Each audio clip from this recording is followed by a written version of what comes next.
let me just get you saying a couple of things. You're fighting Gabriel Maestre. He seems to have problems with fighters from the DMV. He fought Mike Fox. What are you gonna do to him, champ? I think I'm gonna have a dominant performance. I believe that I'm gonna outbox him while breaking him down at the same time. Well, you're a very good fighter. You've stood out to me for some time. Good body puncher. What do you see in this opponent? Um, I I don't see much, but I want to take away from his accomplishments. He's a good, tough, rugged fighter. That's all I see. To be honest. Okay. I like that. That's like a backhanded compliment. He's a good Olympian, but you don't really see it. Is this your way of breaking out onto the main stage? You're fighting on a big Showtime card. Is this you announcing yourself to the world? Yes, sir, indeed. He's a two-time Olympian. I believe this is a good step-up fight for me. This is a good gauger as well. So definitely. And you fought Justin DeLoach in your last fight. That was a really good fighter as well. Is this trying to follow up that momentum of fighting kind of guys that people at your point in your career typically wouldn't? Yes, sir. Okay, I like this, man. You're going along with everything I say. This is the type of people I try to surround myself with. People that just say, "Yeah." Um, that's the only people I keep around me. Judging by you, did you play football? I know there's a big what's the place called? Something in the water, Kevin Durant. I think you're are you Oh anywhere near yeah. that? I played football from the time I would say I was about 12 to 15. Were you Then I good or were had I you had hurt. trash? No, I was pretty good. I actually played arena. Um, and I had injured my ankle, so that's when I said, man, I'm gonna stop because boxing. I knew boxing was what I wanted to do, so I had to stop that right I can tell you're a football player by the way your body's built. You got there. that. I did football early as a young man.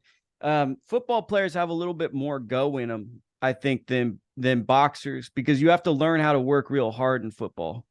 Right. I feel as though mentally football players they have that, as people would say, dog, like a different type of dog in them, like not basically not to quit basically. Well, I mean, I know because I played a little slot receiver, and it was like my job was to get hit by someone as big as you Oh and yeah. walk on the sideline and go up and down until I don't feel weird, and then I'm going back in to have it happen again. Man, yes sir. It's that like I think if anyways going from football to boxing, boxing's at least you get to get your get back. In football, if you're Right. offensive, your Mhm. get back is just scoring. You don't ever get to really unless you hit them with a stiff arm, but Right. Mhm. it's kind of one-sided. Yeah. So how'd you get into boxing real quick? Like I know you work with Andrew Council. That's a fighter that Mhm. I've watched probably as many Andrew Council fights as Andrew Council has had because growing up, one of my first boxing coaches used to always show me Andrew Council. Oh yeah. But I got in through boxing through some family members. They started me off.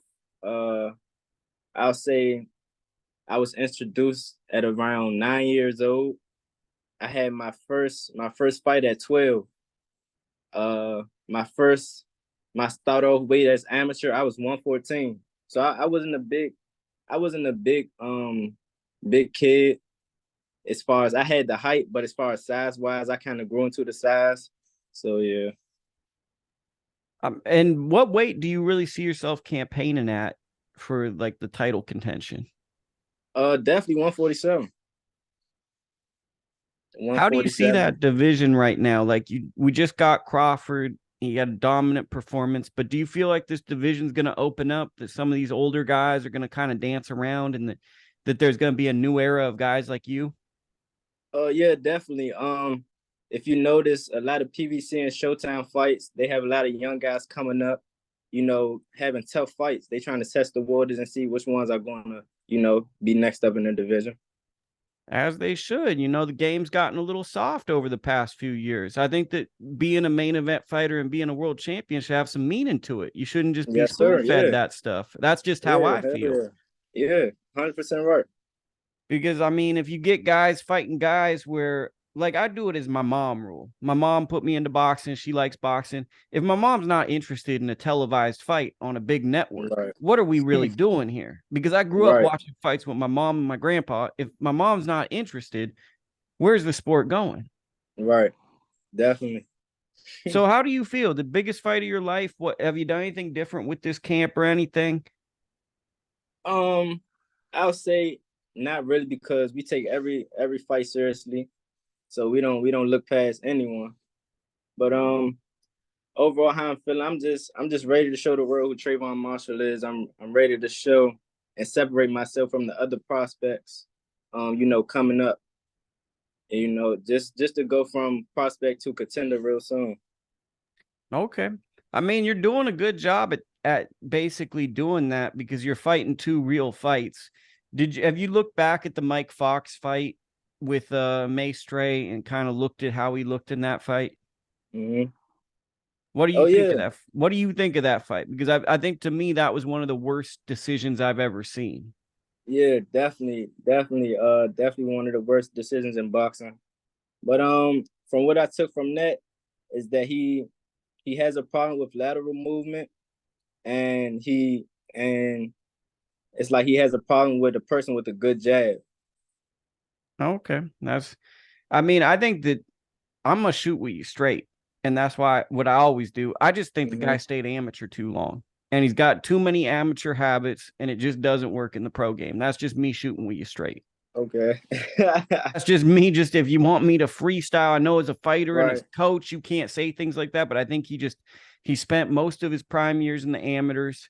He thought he was going to get going, and it just seems like some of the things he's doing just does not work in professional boxing currently. Right. I definitely agree. And August 12th, hopefully, not hopefully, but I will demonstrate that. And what stands out to me is your focus on body punching. Yeah, Not many definitely. young fighters. Yeah, I definitely plan on starting that early August 12th. Okay, that's a little, putting some water in the basement, as Teddy Atlas likes to say. Give me a good gym story, bro. Spent a lot of your life in the gym. Give me a funny gym story before I get you out of here, bro. Funny gym story, funny gym story. Uh I can't even think of one that like stands out. Like I'll say we had some funny moments in the gym, but it's like it's not one that really stands out to me. Okay, so there's no memorable moments. Every now and then still the winner of this story category is Thomas Top Dog Williams, where he said someone was in the gym sparring, and then the guy went to the wrong house. He went to where he was living before after hard sparring, and that's like a Oh man. legendary of you probably didn't get the better of the sparring in that day. You Whoa. went to your last That's house. yeah, that's crazy. I hope he went to go get checked out after that Yeah, yeah. one. That might be a sign that you're in the wrong business if you do that Nah, one. def But I guess before I get you out of here too, tell me about how much your coach means to you and working with him. man. I'm definitely thankful that me and my teacher, Andrew Council, definitely cross paths. He's definitely told me a lot that took my game to the next level. And we plan on, we plan on doing big things. You know, uh, we have a I have a good good stable mates coming behind me. David Whitmire, he fight 147 as well. He's 18 years old. He'll be fighting on August 12th as well on the Showtime stream. So yeah, just be on the lookout for a triple threat gym. Beautiful, beautiful. I mean, I think that what's exciting about you is you've stood out for a while to me. I'd say I started following. Well, I mean, I follow all the young fighters, but what stands out to me is you were looking good early on, but now you're willing to step up in competition. And to me, that tells me that you believe in yourself. And I think one of the Yes, big sir. things I look at in a prospect is, are you ready to take those big boy fights? Because now the handle, the kid gloves are off. And to Right. me, I see a willingness with you. And I don't believe you had a deep amateur career either. No, no, sir. 60 fights, record of 48 and 12. no type of nationals or anything like that. You know, some local, maybe North Carolina, South Carolina, things like that, but nothing too major. So in theory, with everything we know about boxing, you're not supposed to be where you're at. You just outworked Right, people. right. And I would definitely say one of the biggest years for me and was my team was COVID's year. So that's when I really took that next level, and when I really surpassed a lot of people. You know, a lot of people you know, wasn't going to the gym, you know, wasn't doing anything but in the house quarantine and stuff. Me and my team was still out there working. You know, Andrew, he got real creative, and um he put heavy bags at the playgrounds. You know, he used the slides, you know, to implement the heavy bags and stuff like that. So it was that was a big year for us. So you lapped some people that year. Yes, sir, definitely. It's a beautiful thing. Well, I'm excited because when I saw you on the Showtime card, I had to snoop around and get you on because I'm gonna be honest with you. I was surprised that you were the opener of a Showtime Championship boxing card, but I'm very Mhm. happy because I've seen you grind, and it's Right. cool to see you get that opportunity. It's a card where I feel like it's looking for someone to have a standout performance. Yes, yes, sir, indeed. And I appreciate that, man. It's all love, you know. I'm with the underdog. I'm with the real fighters. I'm with all of that. Hmm. So we wanted to get you on. We don't want to put words in your mouth. We wanted to get it right from you, right from the fighter. Any last things you want to say? Because I don't have to just sit up here and talk to you all day. You got a life. But I say, you guys can follow me on social media at I am Travon Marshall, the number one. Just make sure you tune in to Showtime Boxing, August 12th. I'll be live at the MGM National Harbor, located in Maryland. Just come out and show support. Shout out Oxon Hill too. Shout out my guy, all the people out in Oxon Hill, all those Most gyms. definitely. You guys are the testament, in my opinion, to boxing because everybody works together. Where I'm from, Hmm. we got crabs in a bucket, everyone's beefing. Oh, my gym got the better of y'all. I see everybody out Yeah, where you guys are. I see Jamal Harvey working. I see Lamont Roach yeah, working. And really, to me, I feel like the system you have, it's why Gervonta's so big because right. everybody's working and that community is going to produce a lot of great fighters based off of the gyms work together. Yes, sir. There you go. That's my rant. Well, have a great day. I'm tuning in next week, bro. Appreciate you. Thanks for having me, man. All right.